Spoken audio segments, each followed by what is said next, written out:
মানুষের মতো দেখতে বিরল প্রজাতির এই অদ্ভুত প্রাণীটার নাম চৈতালি।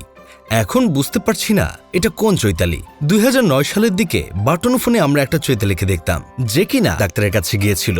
ডাক্তার তখন বলেছিল, দেখি তো চৈতালি, একটু হা করো তো। চৈতালি মুখ হা করলে ডাক্তার জ্বর মাপার জন্য থার্মোমিটার মুখে গুজে দিয়েছিল।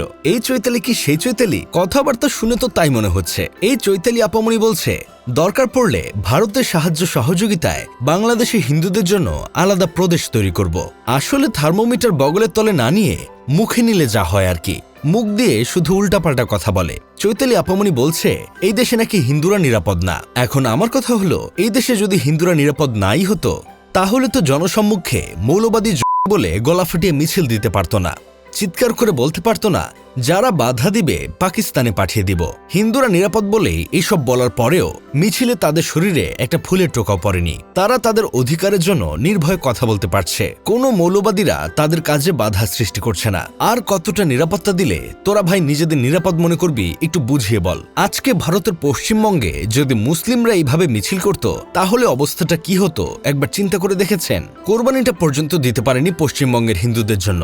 মুসলিমদের ঈদের নামাজটা পর্যন্ত শান্তিতে পড়তে দেয়নি পশ্চিমবঙ্গের হিন্দুরা। আজ পর্যন্ত শুনেছেন বাংলাদেশের কোনো রাজনীতিবিদ বলেছে এই দেশ থেকে হিন্দুদের বের করে দিব, সকল হিন্দুদের ভারত পাঠিয়ে দিব, হিন্দুদের এই দেশে থাকার কোনো অধিকার নাই? অথচ পশ্চিমবঙ্গের রাজনীতিবিদ দিলীপ ঘোষকে যখন সাংবাদিকরা বলেছিল ঈদের নামাজ পড়তে 15 মিনিট লাগে, অথচ তাদের কেন নামাজটা পড়তে দেওয়া হলো না, তখন দিলীপ ঘোষ শত শত মিডিয়ার সামনে বলেছিল মুসলিমরা কোন হরিদাস পাল যে তাদের নামাজ পড়তে দিতে হবে। এতদিন যে পশ্চিমবঙ্গে মুসলিমদের অধিকার দেওয়া হয়েছে সেটা অন্যায় হয়েছে। সবকটা মুসলিমকে ধরে ধরে বাংলাদেশ পাঠিয়ে দিব। চিন্তা করেন ভাই অবস্থাটা। ভারতে মুসলিমরা কতটা শিকার হয়, অথচ আমাদের দেশে হিন্দু ভাই বোনদের উপর এইরকম কিছু করা হয় না। তারপরও নাকি তারা নিরাপদ না।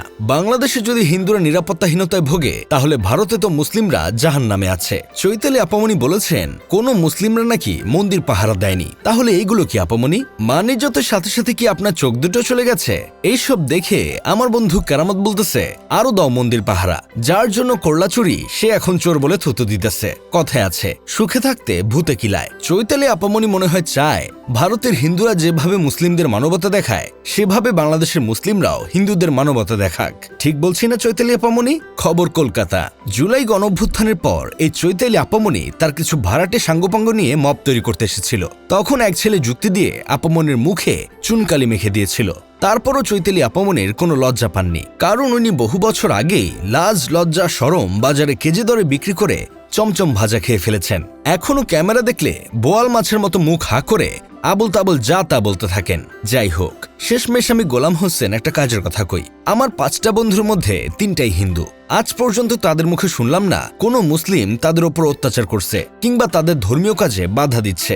বাংলাদেশে হিন্দু মুসলিম মিলেমিশে আছে, অথচ উপরমহলের নির্দেশে ভারতীয় কিছু উচ্চবংশীয় দালাল যে কোনো একটা ইস্যু সামনে এনে মব সৃষ্টি করছে। তিস্তা চুক্তি নিয়ে আলোচনা হচ্ছে তো, তাই চুলকানি শুরু হয়ে গেছে।